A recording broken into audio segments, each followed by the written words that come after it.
Look at the question number 52. Show that tan A into sin A plus cos A is equal to secant A. So ಇಲ್ಲಿ ನಾವೇನ್ ಮಾಡ್ಬೇಕಾಗಿದೆ, left hand side ಅನ್ನ ತಗೊಂಡು equal to right hand side ಅಂತ prove ಮಾಡಬೇಕು.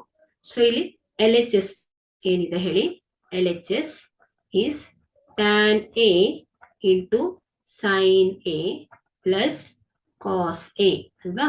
So ಇಲ್ಲಿ tan A ಅನ್ನ sine A by cos A ಅಂತ ಬರೀತಾರೆ, into sine A plus cos A. So sine A into sine A ಏನಾಗುತ್ತೆ, sine square A divided by cos A plus cos A. So add this. So LCM is cos A, numerator ಅಲ್ಲಿ ಏನಾಗುತ್ತೆ sine square A plus cos A into cos A, cos square A.